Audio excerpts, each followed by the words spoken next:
ವಯಸ್ಸಾದಂತೆ ನಮ್ಮ ಮೆದುಳಿನ ಕಾರ್ಯಕ್ಷಮತೆಯು ಕಡಿಮೆ ಆಗುತ್ತದೆ. ಈಗಂತೂ 50 ವರ್ಷದ ತುಂಬುವುದರ ಒಳಗೆ ನೆನಪಿನ ಶಕ್ತಿ ಕುಂಠಿತವಾಗಿ ತೊಡಗುತ್ತದೆ. ಮೆದುಳಿನ ಆರೋಗ್ಯ ಚೆನ್ನಾಗಿರಬೇಕಾದ್ರೆ ನಾವು ತಿನ್ನುವಂತಹ ಆರೋಗ್ಯವು ಅತಿ ಮುಖ್ಯ ಆಗಿರುತ್ತೆ. ಜ್ಞಾಪಕ ಶಕ್ತಿಯನ್ನು ಉತ್ತೇಜಿಸುವ, ಮೆದುಳಿನ ಆರೋಗ್ಯ ಹೆಚ್ಚಿಸುವ ನಟ್ಸ್ಗಳ ಬಗ್ಗೆ ಮಾಹಿತಿ ನಿಮ್ಮ ಮುಂದೆ. ನೆನಪಿನ ಶಕ್ತಿ ಕಡಿಮೆಯಾಗ್ತಿದೆಯಾ? ಮೆದುಳನ್ನ ಚುರುಕು ಮಾಡುವ ಆಹಾರಗಳಿವು. ಮೊದಲೆಲ್ಲ 60 ವರ್ಷ ಆಗ್ತಾ ಇದ್ದಾಗೆ ಮುಪ್ಪು ಆವರಿಸ್ತು ಅಂತ ಪರಿಗಣಿಸಲಾಗ್ತಿತ್ತು. ಆದರೆ ಈಗ 50 ವರ್ಷ ತುಂಬೋದ್ರೊಳಗೆ ಮುಪ್ಪಿನ ಲಕ್ಷಣಗಳು ಗೋಚರವಾಗಲಾರಂಭಿಸ್ತವೆ. ಅದರಲ್ಲೂ ನೆನಪಿನ ಶಕ್ತಿಯೂ ಒಂದು. 50 ವರ್ಷ ಆಗ್ತಾ ಇದ್ದ ಹಾಗೆ ನೆನಪಿನ ಶಕ್ತಿ ಕಡಿಮೆಯಾಗತ್ತೆ. ಮೆದುಳಿನ ಆರೋಗ್ಯ ಚೆನ್ನಾಗಿರ್ಬೇಕು ಅಂದ್ರೆ ನಾವು ತಿನ್ನೋ ಆಹಾರ ಕೂಡ ಅತಿ ಮುಖ್ಯವಾಗತ್ತೆ. ಜ್ಞಾಪಕ ಶಕ್ತಿಯನ್ನ ಉತ್ತೇಜಿಸುವ, ಮೆದುಳಿನ ಆರೋಗ್ಯ ಹೆಚ್ಚಿಸುವ 5 ನಟ್ಸ್ಗಳ ಬಗ್ಗೆ ಮಾಹಿತಿ ಇಲ್ಲಿದೆ. ಅಂದಹಾಗೆ ನಮಗೆ ವಯಸ್ಸಾದಂತೆ ಮೆದುಳಿನ ಜೀವಕೋಶಗಳ ಚಟುವಟಿಕೆ ಕಡಿಮೆಯಾಗಲು ಪ್ರಾರಂಭಿಸ್ತವೆ. ಆದ್ದರಿಂದ 50 ವರ್ಷದ ನಂತರ ನಾವು ನೆನಪಿನ ಶಕ್ತಿಯನ್ನ ಕಳೆದುಕೊಳ್ಳತೊಡಗುತ್ತೇವೆ. ಈ ಸಮಯದಲ್ಲಿ ಆದಷ್ಟು ಮೆದುಳನ್ನ ಹೆಚ್ಚು ಸಕ್ರಿಯ ಮತ್ತು ಆರೋಗ್ಯಕರವಾಗಿಡಲು ಪ್ರಯತ್ನಿಸಬೇಕು. ನಟ್ಸ್ ಆರೋಗ್ಯಕರ ತಿಂಡಿಗಳಾಗಿವೆ.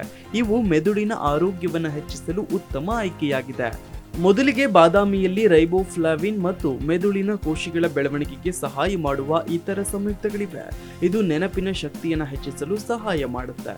ಇನ್ನು ಸಂಶೋಧನೆಯ ಪ್ರಕಾರ ವಾಲ್ನಟ್ಸ್ ವಯಸ್ಸಾಗುವಿಕೆಯನ್ನು ನಿಧಾನಗೊಳಿಸುತ್ತೆ. ಹಾಗೆಯೇ ನ್ಯೂರೋ ಡಿಜೆನರೇಟಿವ್ ಕಾಯಿಲೆಗಳನ್ನು ಅಭಿವೃದ್ಧಿಪಡಿಸುವ ಅಪಾಯವನ್ನು ಕೂಡ ಕಡಿಮೆ ಮಾಡುತ್ತೆ.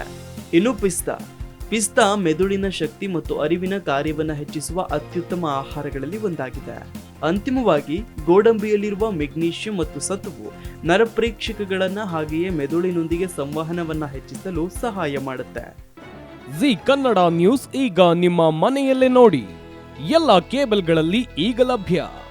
ಸನ್ direct 292, Jio TV 1334, U digital 162, city cable 51, GTPL 17, Abhishek cables 821, rock line telecommunication 51, Shri Basaveshwara number 60, Vinayaka digital number 53, in digital number 896ರಲ್ಲಿ.